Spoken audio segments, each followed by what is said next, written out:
ನಮಸ್ಕಾರ ಸ್ನೇಹಿತರೆ, ಹೇಗಿದ್ರೆ ಎಲ್ಲರೂ ಚೆನ್ನಾಗಿದ್ರೆ ಅನ್ಕೊಳ್ಳಿ ಸ್ನೇಹಿತರೆ. ಎಲ್ರಿಗೂ ಮೀಡಿಯಾ ಅಪ್ಡೇಟ್ ಚಾನಲಿನ ಮತ್ತೊಂದು ವಿಡಿಯೋಗೆ ನಮಗೆಲ್ರಿಗೂ ಸ್ವಾಗತ ಸುಸ್ವಾಗತ. ಸ್ನೇಹಿತರೆ, ಈ 2026ರ ಈ ಒಂದು ವರ್ಷದಲ್ಲಿ ಜೂನ್ 24ರ ನಂತರ ಕನ್ಯಾ ರಾಶಿಯವರ ಭವಿಷ್ಯ ಹೇಗಿರಲಿದೆ? ಈ ಜೂನ್ ತಿಂಗಳಿನಲ್ಲಿ ಉಂಟಾಗ್ತಿರುವಂತಹ ಗ್ರಹ ಸಂಚಾರದ ಬದಲಾವಣೆಯು ಈ ರಾಶಿಯವರ ಜೀವನದಲ್ಲಿ ಏನೆಲ್ಲ ಬದಲಾವಣೆಗಳನ್ನು ತರಲಿದೆ? ಅದರಲ್ಲೂ ನಿಮ್ಮ ಜೀವನದ ವಿವಿಧ ಅಂಶಗಳಾದಂತಹ ವೃತ್ತಿಯಾಗಿರ್ಬೋದು, ವೈವಾಹಿಕ ಜೀವನ, ಆರ್ಥಿಕ ಸ್ಥಿತಿ, ಕೌಟುಂಬಿಕ ಜೀವನ, ನಿಮ್ಮ ವ್ಯವಹಾರ ಮತ್ತು ಶಿಕ್ಷಣಕ್ಕೆ ಸಂಬಂಧಪಟ್ಟಂತೆಯೇ ಏನೆಲ್ಲ ಬದಲಾವಣೆಗಳನ್ನು, ಯಾವುದರಲ್ಲಿ ಶುಭವಾಗಿದೆ, ಯಾವುದರಲ್ಲಿ ಬಹಳ ಎಚ್ಚರಿಕೆಯನ್ನು ವಹಿಸಬೇಕು, ಇರುವಂತಹ ಸಮಸ್ಯೆಗಳಿಗೆ ಮಾಡಬೇಕಾಗಿರುವಂತಹ ಸರಳ ಪರಿಹಾರಗಳೇನು ಎಂಬುದರ ಸಂಪೂರ್ಣ ಮಾಹಿತಿಯನ್ನು ಇದೇ ವಿಡಿಯೋದಲ್ಲಿ ತಿಳಿಸ್ಕೊಡ್ತಾ ಹೋಗ್ತಾನೆ ಸ್ನೇಹಿತರೆ. ಆದ್ದರಿಂದ ವಿಡಿಯೋನ ಸ್ಕಿಪ್ ಮಾಡದೆ ಇಲ್ಲಿಂದ ಕೊನೆ ತನಕ ನೋಡ್ತಾ ಬನ್ನಿ. ಸ್ಕಿಪ್ ಮಾಡಿ ವಿಡಿಯೋ ನೋಡೋದ್ರಿಂದ ನಿಮಗೆ ಫುಲ್ ಆಗಿ ಇನ್ಫಾರ್ಮೇಷನ್ ಅರ್ಥ ಆಗೋದಿಲ್ಲ. ಸೊ ಪ್ರತಿಯೊಂದು ವಿಡಿಯೋದಲ್ಲೂ ಹೇಳೋದಿಷ್ಟೇ, ವಿಡಿಯೋನ ಸ್ಕಿಪ್ ಮಾಡದೆ ಕೊನೆ ತನಕ ನೋಡಿ. ಹಾಗೆ ನಮ್ಮ ಈ ವಿಡಿಯೋ ಇಷ್ಟ ಆಗಿತ್ತು ಅಂದರೆ ವಿಡಿಯೋಗೆ ಒಂದು ಲೈಕ್ ಮಾಡಿ ಸ್ನೇಹಿತರೆ. ಯಾರೇನೂ ನಮ್ಮ ಚಾನಲ್ನ ಸಬ್ಸ್ಕ್ರೈಬ್ ಮಾಡ್ಕೊಂಡಿಲ್ಲ ಅವರು ಈಗಲೇ ಸಬ್ಸ್ಕ್ರೈಬ್ ಮಾಡ್ಕೊಳ್ಳಿ. ಸಬ್ಸ್ಕ್ರೈಬ್ ಮಾಡಿಕೊಂಡು ಪ್ರತಿನಿತ್ಯ ವಿಡಿಯೋ ವಾಚ್ ಮಾಡ್ತಿರೋರಿಗೆ ಥ್ಯಾಂಕ್ ಯು ಸೋ ಮಚ್ ಅಂತ ಹೇಳ್ತಾ, ಹಾಗಾದರೆ ಈ ಜೂನ್ ತಿಂಗಳು ಕನ್ಯಾ ರಾಶಿಯವರಿಗೆ ಏನೆಲ್ಲ ಬದಲಾವಣೆಗಳನ್ನು ತರ್ತಾ ಬಂದಿದೆ ಎಂಬುದನ್ನು ಮೊದಲನೇದಾಗಿ ನೋಡ್ತಾ ಬರೋಣ. ಅದಾದ ನಂತರ ಗ್ರಹ ಸಂಚಾರವನ್ನು ನೋಡಿ ಜೂನ್ 24ರ ನಂತರ ಏನೆಲ್ಲ ಬದಲಾವಣೆಗಳನ್ನು ಕಂಡಿದ್ದೀರಿ ಎಂಬುದನ್ನು ಒಂದೊಂದಾಗಿ ತಿಳ್ಕೊಳ್ತಾ ಬರೋಣ ಸ್ನೇಹಿತರೆ. ಹೌದು ಸ್ನೇಹಿತರೆ, ಈ ಜೂನ್ ತಿಂಗಳು ಕನ್ಯಾ ರಾಶಿಯವರಿಗೆ ಜೀವನದ ಹೊಸ ಅದ್ಭುತ ಅಧ್ಯಾಯವನ್ನು ತರಿತಾ ಬಂದಿದೆ ಅಂತಲೇ ಹೇಳ್ಬೋದು. ಏಕೆಂದರೆ 8ನೇ ಮನೆಯಲ್ಲಿ ಮಂಗಳನ ಸಂಚಾರದಿಂದಾಗಿ ನೀವು ಎದುರಿಸಿದಂತಹ ದೈಹಿಕ ಯಾತನೆ ಅಥವಾ ಹಠಾತ್ ಕಿರಿಕಿರಿಗಳು ಈ ತಿಂಗಳು ಶಾಶ್ವತವಾಗಿ ಕೊನೆಗೊಳ್ತಾ ಬಂದಿದೆ.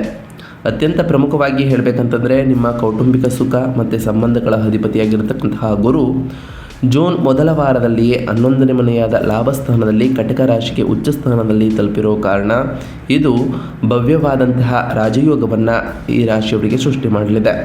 ಇದರೊಂದಿಗೆ ನಿಮ್ಮ ವೃತ್ತಿ ಸ್ಥಾನದಲ್ಲಿ ಸೂರ್ಯನ ಉಪಸ್ಥಿತಿಯು ಕೂಡ ನಿಮ್ಮ ಉದ್ಯೋಗವನ್ನು ಸಂಪೂರ್ಣವಾಗಿ ಉತ್ತುಂಗಕ್ಕೆ ಏರಿಸಲಿದ್ದು, ಗ್ರಹಗಳು ಸಂಪೂರ್ಣವಾಗಿ ನಿಮ್ಮ ಪರವಾಗಿ ಜೋಡಣೆಯಾಗಿ ಇರೋದರಿಂದ ಈ ತಿಂಗಳು ಈ ರಾಶಿಯವರು ಮುಟ್ಟಿದ್ದೆಲ್ಲ ಚಿನ್ನವಾಗುವಂತಹ ಕಾಲ, ಅದೃಷ್ಟ ಹೊಲಿಯುವಂತಹ ಕಾಲ ಅಂತಲೇ ಹೇಳ್ಬೋದು. ಹಾಗಾದರೆ ಈ ಜೂನ್ ತಿಂಗಳಿನಲ್ಲಿ ಈ ಕನ್ಯಾ ರಾಶಿಯವರಿಗೆ ಇದ್ದಂತಹ ಪ್ರಮುಖ ಗ್ರಹ ಸಂಚಾರಗಳೇನು, ಅವುಗಳ ಪ್ರಭಾವ ಹೇಗಿರಲಿದೆ, ಹಾಗೆ ಅವುಗಳ ಪ್ರಭಾವದಿಂದ ಏನೆಲ್ಲ ಶುಭ ಫಲಿತಾಂಶಗಳನ್ನು ಕಾಣಲಿದ್ದೀರಿ ಎಂಬುದನ್ನು ನೋಡ್ತಾ ಬರೋದಾದರೆ, ಮೊದಲನೇದಾಗಿ ಗುರುಗ್ರಹದ ವಿಚಾರಕ್ಕೆ ಬರೋದಾದರೆ 11ನೇ ಮನೆಯ ಉಚ್ಚ ಸ್ಥಾನದಲ್ಲಿ ಈ ಮೊದಲೇ ಹೇಳಿದಂತೆ ಮೊದಲ ವಾರದಲ್ಲಿ ಪ್ರವೇಶವನ್ನು ಮಾಡಿರ್ತಕ್ಕಂತಹ ಗುರು ಲಾಭಸ್ಥಾನದಲ್ಲಿ ಉಚ್ಚ ಸ್ಥಾನದಲ್ಲಿ ಇರೋ ಕಾರಣ ಅಸಾಧಾರಣವಾದಂತಹ ಆರ್ಥಿಕ ಹರಿವನ್ನು ಕಂಡಿರ್ತೀರಿ, ಅಧಿಕ ಧನಲಾಭವನ್ನು ಕಾಣಲಿದ್ದೀರಿ, ದೀರ್ಘಕಾಲದಂತಹ ಆಸೆಗಳ ಈಡೇರಿಕೆ ಆಗಲಿದೆ ಮತ್ತು ವೈವಾಹಿಕ ಸಾಮರಸ್ಯವು ಕೂಡ ಉಂಟಾಗಲಿದೆ. ಇನ್ನು ಸೂರ್ಯಗ್ರಹದ ವಿಚಾರಕ್ಕೆ ಬರೋದಾದರೆ 9 ಮತ್ತು 10ನೇ ಮನೆಯ ಅಧಿಪತಿಯಾಗಿರ್ತಕ್ಕಂತಹ ಸೂರ್ಯನು ಜೂನ್ 15ರವರೆಗೆ 9ನೇ ಮನೆಯಲ್ಲಿ ಇದ್ದು ದೂರದ ಪ್ರಯಾಣಗಳನ್ನು ತರ್ತಾ ಬಂದಿದ್ದಾನೆ. ಅದಾದ ನಂತರ 10ನೇ ಮನೆಗೆ ಅಂದರೆ ಮಿಥುನ ರಾಶಿಗೆ ಸ್ಥಳಾಂತರಗೊಂಡು ಆಡಳಿತಾತ್ಮಕ ಅಧಿಕಾರ, ಸಾರ್ವಜನಿಕ ಕೀರ್ತಿ ಮತ್ತು ಯಶಸ್ಸನ್ನು ಈ ರಾಶಿಯವರಿಗೆ ನೀಡಲಿದ್ದಾರೆ. ಇನ್ನು ಮಂಗಳ ಗ್ರಹದ ವಿಚಾರಕ್ಕೆ ಬರೋದಾದರೆ 8 ಮತ್ತು 9ನೇ ಮನೆಯಲ್ಲಿ ಮಂಗಳನು ಈ ತಿಂಗಳು ಸಂಚಾರವನ್ನು ಮಾಡಲಿದ್ದು ಜೂನ್ 21ರವರೆಗೆ 8ನೇ ಮನೆಯಲ್ಲಿ ಇರಲಿದ್ದು ಆರೋಗ್ಯ ಮತ್ತು ಚಾಲನೆಯ ಬಗ್ಗೆ ಮಂಗಳನು ಎಚ್ಚರಿಕೆಯನ್ನು ವಹಿಸಲಿದ್ದಾರೆ. ಅನಂತರ 9ನೇ ಮನೆಗೆ ಬದಲಾಗಿ ಅದೃಷ್ಟ ಮತ್ತು ದೈವಿಕ ಕೃಪೆಯನ್ನು ಈ ರಾಶಿಯವರಿಗೆ ಮಂಗಳನ ಸಂಚಾರವು ನೀಡಲಿದೆ. ಇನ್ನು ಶುಕ್ರಗ್ರಹದ ವಿಚಾರಕ್ಕೆ ಬರೋದಾದರೆ 10 ಮತ್ತು 11ನೇ ಮನೆಯಲ್ಲಿ ಶುಕ್ರನು ಈ ತಿಂಗಳು ಸಂಚಾರವನ್ನು ಮಾಡಲಿದ್ದು ಜೂನ್ 8ರವರೆಗೆ 10ನೇ ಮನೆಯಲ್ಲಿ ವೃತ್ತಿಪರ ಲಾಭಗಳನ್ನು ಶುಕ್ರನು ತರಲಿದ್ದು, ಅದಾದ ನಂತರ ಉಚ್ಚಸ್ಥಾನದಲ್ಲಿ ಗುರುವಿನೊಂದಿಗೆ ಸೇರಲು 11ನೇ ಮನೆಗೆ ತೆರಳಿ ಗಮನಾರ್ಹವಾದಂತಹ ಆರ್ಥಿಕ ಪ್ರಗತಿಯನ್ನು ತರಲಿದ್ದಾರೆ. ಇನ್ನು ಬುಧ ಗ್ರಹದ ವಿಚಾರಕ್ಕೆ ಬರೋದಾದರೆ 10ನೇ ಮತ್ತು 11ನೇ ಮನೆಯಲ್ಲಿ ಬುಧನು ಈ ತಿಂಗಳು ಸಂಚಾರವನ್ನು ಮಾಡಲಿದ್ದು ಜೂನ್ 22ರವರೆಗೆ ತನ್ನದೇ ಆದ ರಾಶಿಯಲ್ಲಿ ಬಲವಾಗಿ ನಿಂತು ಅತ್ಯಂತ ಬುದ್ಧಿವಂತ ನಿರ್ಧಾರಗಳನ್ನು ಬುಧನು ನಿಮಗೆ ನೀಡಲಿದ್ದಾರೆ. ಅನಂತರ ವಾಣಿಜ್ಯ ವಿಸ್ತರಣೆಗಾಗಿ 11ನೇ ಮನೆಗೆ ಸ್ಥಳಾಂತರಗೊಳ್ಳಲಿದೆ. ಇನ್ನು ಶನಿ ಗ್ರಹದ ವಿಚಾರಕ್ಕೆ ಬರೋದಾದರೆ 7ನೇ ಮನೆಯ ಮೀನ ರಾಶಿಯಲ್ಲಿ ಯಥಾಸ್ಥಿತಿಯಲ್ಲಿ ಇರತಕ್ಕಂತಹ ಶನಿ 7ನೇ ಮನೆಯಲ್ಲಿ ನೆಲೆಸಲಿದ್ದು ಪಾಲುದಾರಿಕೆಗಳಲ್ಲಿ ಅಳೆದೂ ತೂಗುವಂತಹ ವಿಧಾನ, ಸ್ಥಿರವಾದಂತಹ ಸಂಬಂಧಗಳು ಮತ್ತು ದಿನನಿತ್ಯದ ಆರೋಗ್ಯ ತಪಾಸಣೆಯನ್ನು ಕೂಡ ಶನಿಯ ಸಂಚಾರವು ಬಯಸಲಿದೆ ಅಂತಲೇ ಹೇಳ್ಬೋದು. ಇದರಿಂದ ಸಾಕಷ್ಟು ಬದಲಾವಣೆಗಳನ್ನು ಈ ತಿಂಗಳು ಗ್ರಹ ಸಂಚಾರವು ನಿಮಗೆ ನೀಡಲಿದೆ. ಹಾಗಾದರೆ ಈ ರಾಶಿಯವರಿಗೆ ಈ ಜೂನ್ 24ರ ನಂತರ ವೃತ್ತಿ ಮತ್ತು ಉದ್ಯೋಗದಲ್ಲಿ ಈ ಕನ್ಯಾ ರಾಶಿಯವರಿಗೆ ಏನೆಲ್ಲ ಬದಲಾವಣೆಗಳು ಆಗಲಿದೆ ಅಂತ ನೋಡ್ತಾ ಬರೋದಾದರೆ, ನಿಮ್ಮ ವೃತ್ತಿ ಕ್ಷೇತ್ರಕ್ಕೆ ಸಂಬಂಧಪಟ್ಟಂತೆಯೇ ಅಸಾಧಾರಣವಾದಂತಹ ಮೈಲುಗಲ್ಲು ಈ ತಿಂಗಳು ಅಂತಲೇ ಹೇಳ್ಬೋದು. ನಿಮ್ಮ ರಾಶಿ ಮತ್ತು ಕರ್ಮದ ಅಧಿಪತಿ ಬುಧನು ಜೂನ್ 22ರವರೆಗೆ 11ನೇ ಮನೆಯಾದ ವೃತ್ತಿಸ್ಥಾನದಲ್ಲಿ ತನ್ನದೇ ಆದಂತಹ ರಾಶಿಯಲ್ಲಿ ಪ್ರಬಲ ಶಕ್ತಿಯನ್ನು ಕಾಯ್ದುಕೊಂಡಿರೋದ್ರಿಂದ ಈ ಜೂನ್ 24ರ ನಂತರವೂ ಕೂಡ ಅದ್ಭುತವಾದಂತಹ ಪ್ರಬಲ ಶಕ್ತಿಯನ್ನು ಕಾಣಲಿದ್ದು ಒಳ್ಳೆಯ ಫಲಿತಾಂಶಗಳು ನಿಮಗೆ ಸಿಗಲಿದೆ. ಈ ಅದ್ಭುತ ಗ್ರಹ ಶಕ್ತಿಯು ಜೂನ್ 15ರಂದು ಸೂರ್ಯನು ಸಹ ನಿಮ್ಮ 11ನೇ ಮನೆಗೆ ಪ್ರವೇಶವನ್ನು ಮಾಡಲಿದ್ದು ಇದು ನಿಮ್ಮ ವೃತ್ತಿ ಜೀವನದಲ್ಲಿ ರಾಕೆಟ್ನ ವೇಗದಂತೆ ಕೆಲಸವನ್ನು ಮಾಡಲಿದೆ. ಕೆಲಸದ ಸ್ಥಳದಲ್ಲಿ ಸಂಪೂರ್ಣ ಕಾರ್ಯಾಚರಣೆಯು ನಿಮ್ಮ ನೇರ ಪ್ರಜ್ಞೆಯ ಅಡಿಯಲ್ಲಿ ನಡೆಯಲಿದ್ದು ನಿಮ್ಮ ನಾಯಕತ್ವದ ಗುಣಗಳಿಂದ ಮೇಲಾಧಿಕಾರಿಗಳು ಹೆಚ್ಚು ಪ್ರಭಾವಿತರಾಗ್ತಾರೆ. ಸಾರ್ವಜನಿಕ ಇಲಾಖೆಗಳಲ್ಲಿ ಅಥವಾ ಕಾರ್ಪೊರೇಟ್ ನಾಯಕತ್ವದ ಪಾತ್ರಗಳನ್ನು ಕಾರ್ಯನಿರ್ವಹಿಸುತ್ತಿದ್ದರೆ ಅಚಲವಾದಂತಹ ಪ್ರತಿಷ್ಠೆ ಮತ್ತು ಕಾರ್ಯನಿರ್ವಾಹಕ ಅಧಿಕಾರವನ್ನು ಈ ರಾಶಿಯವರು ಪಡೆದುಕೊಳ್ಳಲಿದ್ದೀರಿ. 11ನೇ ಮನೆಯಾದ ಲಾಭಸ್ಥಾನದಲ್ಲಿ ಉಚ್ಚ ಗುರುವಿನ ಕೃಪೆಯೂ ಕೂಡ ಉಂಟಾಗುವ ಕಾರಣ ಈ ಜೂನ್ 24ರ ನಂತರ ಆಡಳಿತಾತ್ಮಕ ಮೇಲಾಧಿಕಾರಿಗಳ ಸಂಪೂರ್ಣ ಬೆಂಬಲವೂ ಕೂಡ ಈ ರಾಶಿಯವರಿಗೆ ಸಿಗಲಿದೆ. ದೀರ್ಘಕಾಲದಿಂದ ಬಾಕಿ ಉಳಿದಿರುವಂತಹ ಯಾವುದೇ ಬಡ್ತಿ ಅಥವಾ ಕಾರ್ಪೊರೇಟ್ ಪ್ರಗತಿಗಳು ಈ ತಿಂಗಳು ಯಶಸ್ವಿಯಾಗಿ ಕೈಗೂಡಲಿದೆ. ಇನ್ನು ವ್ಯಾಪಾರ ಮತ್ತು ಸ್ವಯಂ ಉದ್ಯೋಗದ ವಿಚಾರಕ್ಕೆ ಬರೋದಾದರೆ ಸ್ವತಂತ್ರ ವ್ಯಾಪಾರಸ್ಥರಿಗೆ ಈ ತಿಂಗಳು ಅತ್ಯುತ್ತಮವಾದಂತಹ ಸಂಪತ್ತು ಮತ್ತು ಸಮೃದ್ಧಿಯ ಭರವಸೆಯನ್ನು ನೀಡಲಿದೆ. ನಿಮ್ಮ ಲಾಭಸ್ಥಾನವಾದ 11ನೇ ಮನೆಯಲ್ಲಿ ಉಚ್ಚ ಸ್ಥಾನದಲ್ಲಿ ಗುರುವಿನ ಜೊತೆಗೆ ನಿಮ್ಮ ಧನಾಧಿಪತಿಯಾದಂತಹ ಶುಕ್ರನು ಕೂಡ ಸಂಚಾರವನ್ನು ಮಾಡಲಿದ್ದು ಹಾಗೆ ನಿಮ್ಮ ರಾಶಿಯಾಧಿಪತಿ ಬುಧನೂ ಕೂಡ ಜೂನ್ 22ರಂದೇ ಅದೇ ಮನೆಗೆ ಪ್ರವೇಶವನ್ನು ಮಾಡಿರೋದರಿಂದ ಈ ಜೂನ್ 24ರ ನಂತರವೂ ಕೂಡ ನಿಮ್ಮ ವಾಣಿಜ್ಯ ಹೆಜ್ಜೆ ಗುರುತು ವೇಗವಾಗಿ ಗುಣಿಸಲ್ಪಡಲಿದೆ. ಹೊಸ ಶಾಖೆಗಳನ್ನು ಸ್ಥಾಪಿಸಲು ಅಥವಾ ಹೊಸ ಕ್ಷೇತ್ರಗಳಿಗೆ ವೈವಿಧ್ಯಮಯಗೊಳಿಸಲು ಇದು ನಿರ್ದೋಷವಾದಂತಹ ಕಾಲಾವಧಿ ಅಂತಲೇ ಹೇಳ್ಬೋದು. ಕಲಾತ್ಮಕ ಉದ್ಯಮಗಳಿರ್ಬೋದು, ಮಾಧ್ಯಮ ನೆಟ್ವರ್ಕಿಂಗ್, ವಾಣಿಜ್ಯ ಏಜೆನ್ಸಿಗಳು ಅಥವಾ ಆಹಾರ ಮತ್ತು ಆತಿಥ್ಯ ವ್ಯವಹಾರಗಳನ್ನು ನಿರ್ವಹಿಸುವವರು ಗ್ರಾಹಕರ ಆಕರ್ಷಣೆಯಲ್ಲಿ ಅಭೂತಪೂರ್ವ ಏರಿಕೆಯನ್ನು ಕಾಣಲಿದ್ದೀರಿ.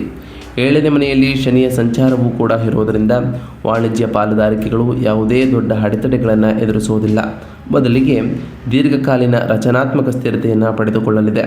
ಅತ್ಯಂತ ವಿಶ್ವಾಸಾರ್ಹ ಹೂಡಿಕೆದಾರರಿಂದ ನೀವು ಬಂಡವಾಳವನ್ನು ಕೂಡ ಪಡೆದುಕೊಳ್ಳಲಿದ್ದೀರಿ. ಇನ್ನು ಈ ರಾಶಿಯವರ ಆರ್ಥಿಕ ಸ್ಥಿತಿ ಮತ್ತು ಸಂಪತ್ತಿನ ವಿಚಾರಕ್ಕೆ ಬರೋದಾದರೆ ಆರ್ಥಿಕ ಸ್ಥಿರತೆ ಮತ್ತು ಬೌದ್ಧಿಕ ಸಮೃದ್ಧಿಯು ಈ ತಿಂಗಳ ಪ್ರಮುಖ ಅಂಶ ಅಂತಲೇ ಹೇಳ್ಬೋದು.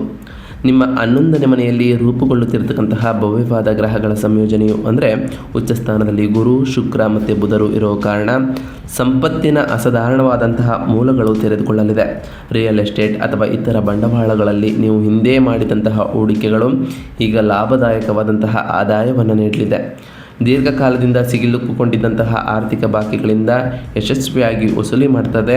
ಹಾಗೆ ಜೂನ್ 15ರವರೆಗೆ ಸೂರ್ಯನು ನಿಮ್ಮ 9ನೇ ಮನೆಯಲ್ಲಿ ಇರೋದರಿಂದ ಪೂರ್ವಜರ ಆಸ್ತಿಗಳ ಮೂಲಕ ಅಥವಾ ಸರ್ಕಾರದಿಂದ ಮಂಜೂರಾದ ಕೆಲಸದ ಮೂಲಕ ಆರ್ಥಿಕವಾಗಿ ಲಾಭವನ್ನು ಪಡೆಯಲಿದ್ದೀರಿ. ನಿಮ್ಮ ವೈಯಕ್ತಿಕ ಸೌಕರ್ಯವನ್ನು ಹೆಚ್ಚಿಸಲು ಮನೆಗಾಗಿ ಐಷಾರಾಮಿ ಜೀವನ ಶೈಲಿಯ ವಸ್ತುಗಳ ಮೇಲೆ ನೀವು ಸಂತೋಷದಿಂದ ಹೂಡಿಕೆಯನ್ನು ಮಾಡಲಿದ್ದೀರಿ. ಇನ್ನು ಆರೋಗ್ಯ ಮತ್ತು ಯೋಗಕ್ಷೇಮದ ವಿಚಾರಕ್ಕೆ ಬರೋದಾದರೆ ಇತ್ತೀಚಿನ ದಿನಗಳಲ್ಲಿ ನಿಮ್ಮನ್ನು ಕಾಡುತ್ತಿದ್ದ ದಿನನಿತ್ಯದ ಆರೋಗ್ಯದ ಆತಂಕಗಳು ಅಂದರೆ ಜೂನ್ 21ರಂದು ಮಂಗಳನು ನಿಮ್ಮ 8ನೇ ಮನೆಯಿಂದ ನಿರ್ಗಮಿಸಿದಾಗ ಸಂಪೂರ್ಣವಾಗಿ ದೂರವಾಗಲಿದೆ. ವಾಹನ ಚಾಲನೆಯ ಭಯ, ಕೋಪದಲ್ಲಿನ ಹಠಾತ್ ಏರಿಕೆ ಮತ್ತು ಹೊಟ್ಟೆಗೆ ಸಂಬಂಧಪಟ್ಟಂತಹ ಅಸ್ವಸ್ಥತೆಗಳು ಈ ತಿಂಗಳ ಅಂತ್ಯದ ವೇಳೆಗೆ ಸಂಪೂರ್ಣವಾಗಿ ಮರೆಯಾಗ್ತದೆ.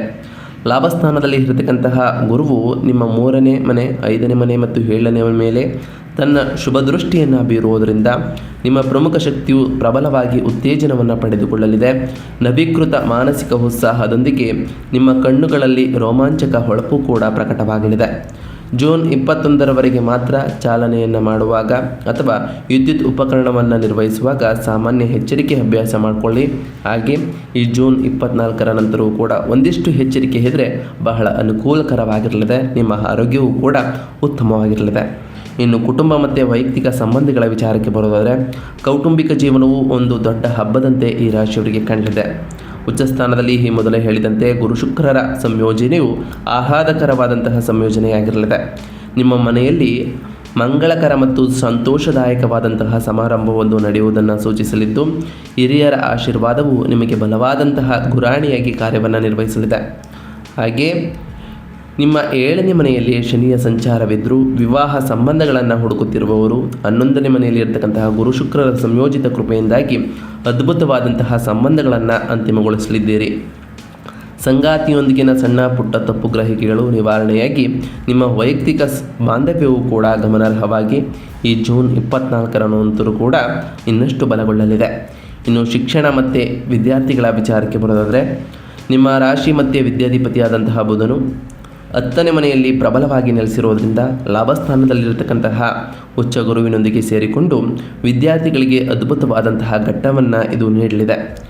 ವಿಶೇಷ ಸಂಶೋಧನೆ, ಮಾಹಿತಿ ತಂತ್ರಜ್ಞಾನ ಮತ್ತು ಫೈನಾನ್ಷಿಯಲ್ ಅನಾಲಿಟಿಕ್ಸ್ಗೆ ತೊಡಗಿಕೊಂಡಿರುವಂತಹ ವಿದ್ವಾಂಸರು ರಾಷ್ಟ್ರೀಯ ಮತ್ತು ಅಂತಾರಾಷ್ಟ್ರೀಯ ಮನ್ನಣೆಯನ್ನು ಪಡೆದುಕೊಳ್ಳಲಿದ್ದೀರಿ. ವಿಶ್ವವಿದ್ಯಾಲಯದ ಪ್ರವೇಶಕ್ಕಾಗಿ ಕಾಯುತ್ತಿರುವಂತಹ ವಿದ್ಯಾರ್ಥಿಗಳಿಗೂ ಕೂಡ ಪ್ರತಿಷ್ಠಿತ ಸಂಸ್ಥೆಗಳಿಂದ ಯಶಸ್ವಿಯಾಗಿ ಸೀಟ್ ಸಿಗಲಿದೆ. ಇದರಿಂದ ಸಾಕಷ್ಟು ಬದಲಾವಣೆಗಳನ್ನು ಈ ಜೂನ್ ತಿಂಗಳಿನಲ್ಲಿ ಈ ರಾಶಿಯವರು ಕಾಣಲಿದ್ದೀರಿ. ಈ ಜೂನ್ 24ರ ನಂತರವೂ ಕೂಡ ವಿದ್ಯಾರ್ಥಿಗಳಿಗೆ ಬಹಳ ಅನುಕೂಲಕರವಾದಂತಹ ತಿಂಗಳು. ಏಕೆಂದರೆ ಈ ಜೂನ್ 24ರ ನಂತರವೂ ಕೂಡ ಗುರು ಶುಕ್ರದ ಸಂಯೋಜನೆಯ ಜೊತೆಗೆ ಬುಧನ ಸಂಯೋಜನೆಯೂ ಕೂಡ ಉಂಟಾಗೋ ಕಾರಣ ಇದು ಇನ್ನಷ್ಟು ಬದಲಾವಣೆಗಳನ್ನು ನಿಮ್ಮ ಜೀವನದಲ್ಲಿ ತರಲಿದೆ. ಹಾಗಾದರೆ ಈ ರಾಶಿಯವರು ಮಾಡಬೇಕಾಗಿರುವಂತಹ ಸರಳ ಪರಿಹಾರಗಳ ವಿಚಾರಕ್ಕೆ ಬರೋದಾದರೆ, ನಿಮ್ಮ ಲಾಭಸ್ಥಾನದಲ್ಲಿ ಉಚ್ಚ ಗುರುವಿನಿಂದ ಉಂಟಾಗುವ ಭವ್ಯವಾದಂತಹ ರಾಜಯೋಗವನ್ನು ಸಂಪೂರ್ಣವಾಗಿ ಈ ರಾಶಿಯವರು ಬಳಸಿಕೊಳ್ಳಲು ಮತ್ತು ಜೂನ್ 21ರವರೆಗೆ 8ನೇ ಮನೆಯಲ್ಲಿನ ಮಂಗಳನ ಇನ್ನಷ್ಟು ಶಾಂತಗೊಳಿಸಲು ನಾವು ತಿಳಿಸ್ಕೊಡುವಂತಹ ಸರಳ ಪರಿಹಾರವೇನು ಅಂತಂದರೆ, ಮಂಗಳನ ಸ್ಥಾನ ಬದಲಾಯಿಸುವವರಿಗೆ ಸಣ್ಣ ಪುಟ್ಟ ಆರೋಗ್ಯದ ಏರುಪೇರುಗಳು ಅಥವಾ ಚಾಲನ ಅಡೆತಡೆಗಳನ್ನು ರಕ್ಷಿಸಿಕೊಳ್ಳಲು ಪ್ರತಿ ಮಂಗಳವಾರದಂದು ಸುಬ್ರಹ್ಮಣ್ಯ ಸ್ವಾಮಿಗೆ ಕೆಂಪು ಹೂವುಗಳಿಂದ ಪೂಜೆಯನ್ನು ಸಲ್ಲಿಸಿ ಮತ್ತು ಕೆಂಪು ಮಸೂರು ಬೇಳೆಯನ್ನು ದಾನ ಮಾಡಿ. ಉಚ್ಚ ಸ್ಥಾನದಲ್ಲಿ ಗುರುವಿನ ಅದ್ಭುತ ಅದೃಷ್ಟವನ್ನು ನಿಮ್ಮ ಜೀವನದಲ್ಲಿ ಶಾಶ್ವತವಾಗಿ ಭದ್ರಪಡಿಸಿಕೊಳ್ಳಲು ಪ್ರತಿ ಗುರುವಾರದಂದು ಹಳದಿ ಉಡುಪನ್ನು ಧರಿಸಿ, ಹಾಗೆ ದತ್ತಾತ್ರೇಯ ಅಥವಾ ಶ್ರೀ ದಕ್ಷಿಣಮೂರ್ತಿ ದೇವಸ್ಥಾನಕ್ಕೆ ಭೇಟಿ ನೀಡಿ ಸ್ನೇಹಿತರೆ. ಪ್ರತಿ ಗುರುವಾರದಂದು ಓಂ ಗುರುಭ್ಯೋ ನಮಃ ಎಂಬ ಮಂತ್ರವನ್ನು ಜಪಿಸಿ ನಿಮ್ಮ ರಾಶಿಯಾಧಿಪತಿಯಾದಂತಹ ಬುಧನ ಶಕ್ತಿಯನ್ನು ಇನ್ನಷ್ಟು ಹೆಚ್ಚಿಸಲು ಪ್ರತಿ ಬುಧವಾರದಂದು ವಿಷ್ಣು ಸಹಸ್ರನಾಮವನ್ನು ಪಠಿಸಿ. ಹಾಗೆ ಪ್ರತಿ ಶುಕ್ರವಾರದಂದು ತಾಯಿ ಜಗನ್ಮಾತೆಯಾದಂತಹ ಲಕ್ಷ್ಮೀದೇವಿಗೆ ಪೂಜೆಯನ್ನು ಸಲ್ಲಿಸಿ, ಲಕ್ಷ್ಮೀದೇವಿಗೆ ಪ್ರಿಯವಾಗಿರುವಂತಹ ಬಿಳಿ ಹೂಗಳನ್ನು ಇಟ್ಟು ಪೂಜೆಯನ್ನು ಸಲ್ಲಿಸೋದ್ರಿಂದ ನಿಮ್ಮ ಮನೆಯಲ್ಲಿ ಸುಖ ಸಮೃದ್ಧಿಯ ಜೊತೆಗೆ ಸಂಪತ್ತು ಕೂಡ ಹೆಚ್ಚಾಗಲಿದೆ. ಪ್ರತಿ ಶನಿವಾರದಂದು ಓಂ ಶಂ ಶನೈಶ್ವರಾಯ ನಮಃ ಎಂಬ ಮಂತ್ರವನ್ನು ಜಪಿಸಿ, ಸಾಧ್ಯವಾದರೆ ಶನಿದೇವರ ದೇವಾಲಯಕ್ಕೆ ತೆರಳಿ ಶನಿದೇವರಿಗೆ ಪ್ರಿಯವಾಗಿರುವಂತಹ ಕಪ್ಪು ಎಳ್ಳಿನ ಬತ್ತಿಯನ್ನು ಹಚ್ಚುತ್ತಾ ಬನ್ನಿ. ಇದು ನಿಮ್ಮ ಎಲ್ಲ ಗ್ರಹ ದೋಷಗಳನ್ನು ಶಾಂತಗೊಳಿಸಲಿದೆ. ನಾವು ತಿಳಿಸ್ಕೊಟ್ಟಿರುವಂತಹ ಈ ಎಲ್ಲ ಸರಳ ಪರಿಹಾರಗಳನ್ನು ಈ ರಾಶಿಯವರು ಮಾಡಿದ್ದೇ ಆದರೆ ಸಾಕಷ್ಟು ಬದಲಾವಣೆಗಳನ್ನು ಕಾಣಲಿದ್ದು, ನೀವು ಅಂದುಕೊಂಡಿರುವಂತಹ ಕಾರ್ಯಗಳು ಕೂಡ ಯಾವುದೇ ಅಡೆತಡೆ ಇಲ್ಲದೆ ನೆರವೇರ್ತಾ ಹೋಗ್ತದೆ ಸ್ನೇಹಿತರೆ. ಇದಾಗಿತ್ತು ಇವತ್ತಿನ ಒಂದು ವಿಡಿಯೋ ಸ್ನೇಹಿತರೆ. ವಿಡಿಯೋ ಇಷ್ಟ ಆಗಿತ್ತು ಅಂದರೆ ವಿಡಿಯೋಗೆ ಒಂದು ಲೈಕ್ ಮಾಡಿ. ಯಾರೇನು ನಮ್ಮ ಚಾನಲ್ನ ಸಬ್ಸ್ಕ್ರೈಬ್ ಮಾಡ್ಕೊಂಡಿಲ್ಲ ಅವರು ಈಗಲೇ ಸಬ್ಸ್ಕ್ರೈಬ್ ಮಾಡ್ಕೊಳ್ಳಿ. ಸಬ್ಸ್ಕ್ರೈಬ್ ಮಾಡಿಕೊಂಡು ಪ್ರತಿನಿತ್ಯ ವಿಡಿಯೋ ವಾಚ್ ಮಾಡ್ತಿರೋರಿಗೆ ಥ್ಯಾಂಕ್ ಯು ಸೋ ಮಚ್ ಅಂತ ಹೇಳ್ತಾ ಸಿಗ್ತೀನಿ ಮತ್ತೊಂದು ವಿಡಿಯೋದೊಂದಿಗೆ. Thank you for watching.